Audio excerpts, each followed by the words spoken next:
Greetings, and welcome to another episode of ADHD Theories, the internet series where I follow the shiny objects down the rabbit holes of my mind until the crushing anxiety of my ever-growing workload from my day job reminds me that dreaming is for poor people. I am one of the three Spider-Men being accused of pointing, Trey Buffington, and today we're going to figure out which Spider-Man was the best Spider-Man. Or, as I like to put it, which Spider-Man was the most Spider-Man-y. The year was 1962. And during this year, gas was like 28 cents a gallon and rent was like $110 a month. And there was a number of historical events that happened that you probably don't care about. The point is, there were so many impactful historic events that took place this year, of course this would be the time the world finally viewed spiders as something other than eight-legged, hairy, multi-eyed nightmare fuel.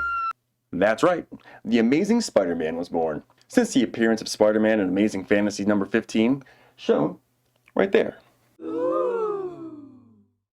There have been over 800 issues in the Amazing Spider-Man series, and that's not including limited sagas, one-shot issues, crossovers, team-ups, reprints, guides. No one has a definitive answer, really, on how much our friendly neighborhood Spider-Man shows up in print. Because the library of Spider-Man has accumulated over like half a century, there have been many iterations of Spider-Man to give readers a fresh look or take on an old property. So, that leaves me with a question. What Spider-Man, out of all the Spider-Men, truly embodied what it's like to be Spider-Man? You ever say a word so much it just doesn't make sense anymore? If I say Spider-Man 17 more times, it's just going to lose all meaning. But there is one Spider-Man that I feel rose above the standard of what Peter Parker set to be a selfless hero.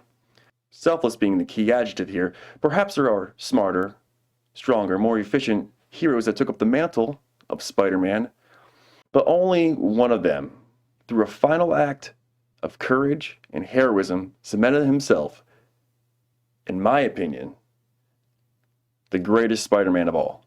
And just so we're clear, we're talking about Spider-Man and not Spider-Woman. I didn't take into account the fairer sex, but perhaps I'll do a video on them at another point.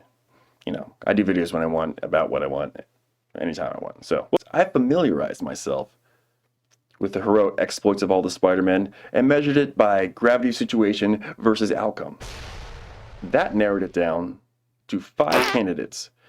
Of those 5, one stood out among the rest. Otto Octavius. Although a little more efficient at being Spider-Man, some would argue, he became Spider-Man for selfish reasons, of course. Never really had to sacrifice anything for anybody. He was basically a supervillain role-playing a hero. Miguel O'Hara. Marvel's future Spider-Man of 2099. He has some great moments, and I'm not taking that away from him, but the gravity of situations he was placed in didn't move me to believe he was the best of them at his core. Miles Morales.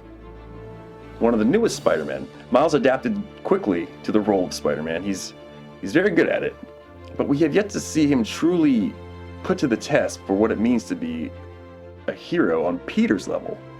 He's done some incredible feats, and of course he's regarded as a great Spider-Man, but he didn't quite match up to Peter, at least. Peter Parker, the OG web crawler, willing to lay down his life for his family, friends, and teammates, and has on occasion. Of course he'd represent the absolute core of what it means to be the amazing, spectacular, sensational, ultimate Spider-Man. If not for one incredible sacrifice another Spider-Man made on behalf of Peter. And now, drumroll please, I would like to submit to you Ben Reilly. I love the Clone Saga, so I still have the comics from the 90s like right there. I thought it was a great story, but I was a kid then, and I reread them recently, and I think they're still good. Ben Reilly, the Scarlet Spider, the near-perfect clone of Peter Parker.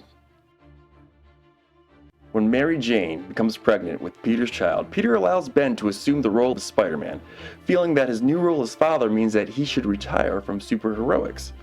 As Spider-Man, Ben begins a new life remaking the spider costume in a new style, dyeing his hair blonde and working at a coffee shop. However, everything becomes complicated when both Peter and Ben Reilly are deceived into believing that Ben is the original and Peter is the clone, meaning both of them have been living lies for years. However, this is revealed as a falsehood when Ben is killed by the Green Goblin, sacrificing his life for Peter. His body rapidly decomposes in Peter's arm, thus revealing that Ben has been the clone the whole time, and Peter is the true original. Ben, believing he was the original Peter Parker, gave his life for his clone. Who among you would give your life for your clone, so a copy of yourself could live on while you're, dead? How much more Spider-Man-y could you get? The ultimate sacrifice.